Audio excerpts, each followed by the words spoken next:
Great to have you back, Cancer. It's Dadhichi here from astrology.com.au, and it's March 2019. Take a look at the significator of karma. Don't let your karma run over your dogma.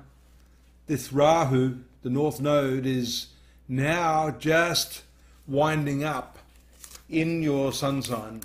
And as I've been telling a lot of the other signs today, it's pretty significant when you see it in contrast to all of these other planets in the opposite end of the horoscope, right on the opposite side of the sky.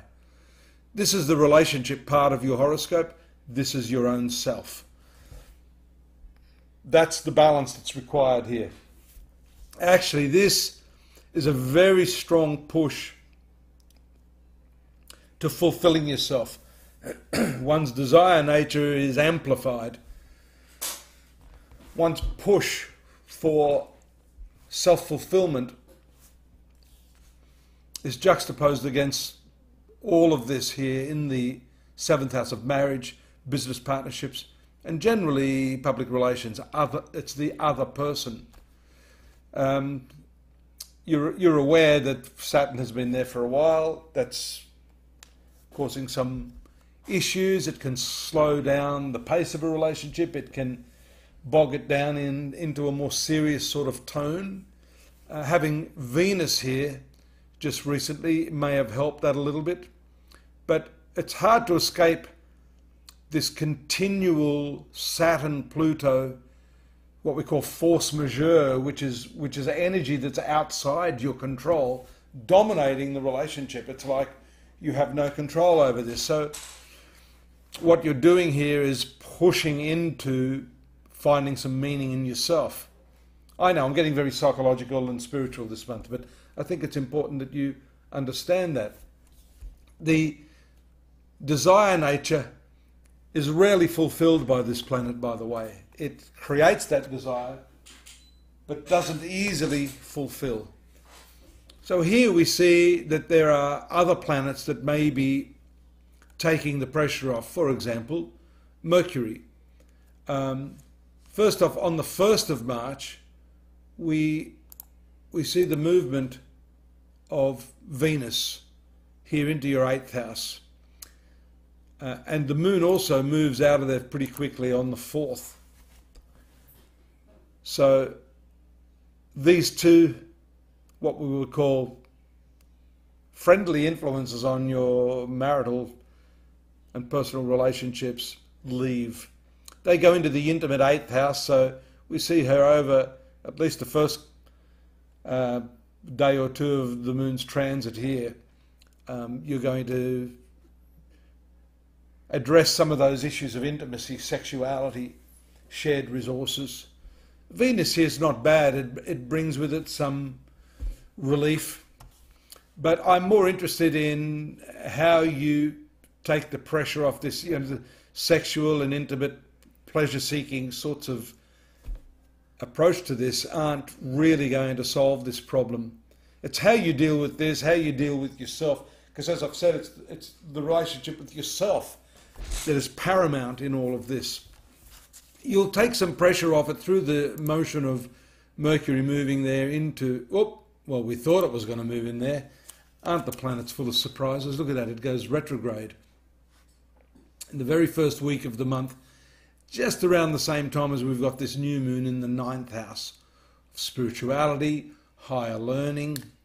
And as you can see, these sextile aspects, they normally show us ways in which the tension that we're experiencing here with these red lines, the opposition, can be siphoned off into this area of your life. So what we see there is educational pursuits, travel, especially in this new moon phase. Straight after this, you may decide to, take a little bit of a trip, venture out, learn something new.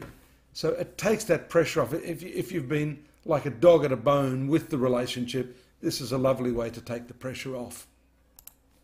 So Mercury is not going to really give you that full benefit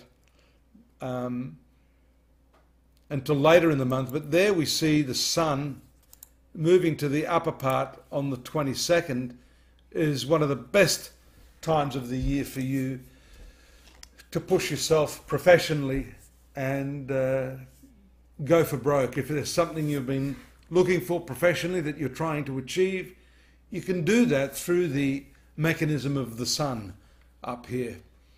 And so this is the way I think you're going to release that pent-up energy, that tension.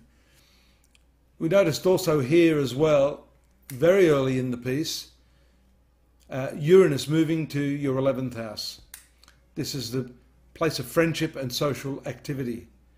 So this is, after the first half of the month, taking that pressure off your relationships. Sometimes, Cancer, the worst thing you can do is try to focus too much on a problem. If that has been an ongoing problem, you need to find other things to distract you. Maybe distraction's not the word, although it will distract you, but sometimes you have to realize that the solution to problems isn't always in your hands, and that there's other people or other factors and circumstances that are going to come into the picture, and often those problems resolve themselves. So in the meantime, career, social activities. This is a crazy one, actually. You had that happening recently, but Uranus has been retrograding back and forwards, and it's now moving back into this social part of your horoscope. And that is going to bring some very interesting times with your friendships. No doubt that may be tied in with this desire to learn some new skills, to meet new people, to travel, and to expand your mental and even spiritual horizons. I just missed another very important aspect here, which is on the 21st, which is the full moon here in your 3rd house. Again, accentuating what I'm talking about here in terms of learning, the higher mind, your conscious mind here, the 3rd house. And you can see the way I read these, although it's usually very quick reading, it gives you an insight into the themes that are recurring here with each of these planets.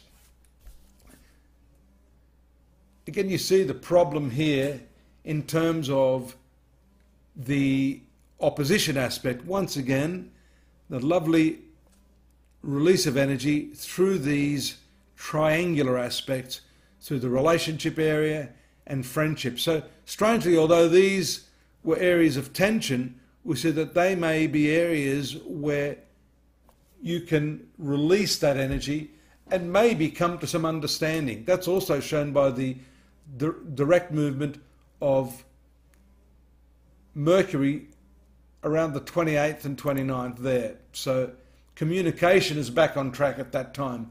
The Sun also showing us the absolutely wonderful lift that you'll get towards the end of the month through the professional activities. Pop into astrology.com.au, take a look at what I've written for the month there, along with the year in focus, day-by-day readings, and of course personalised readings, face-to-face consultations if you need something a little more in-depth. Take care, see you next month. Bye-bye now.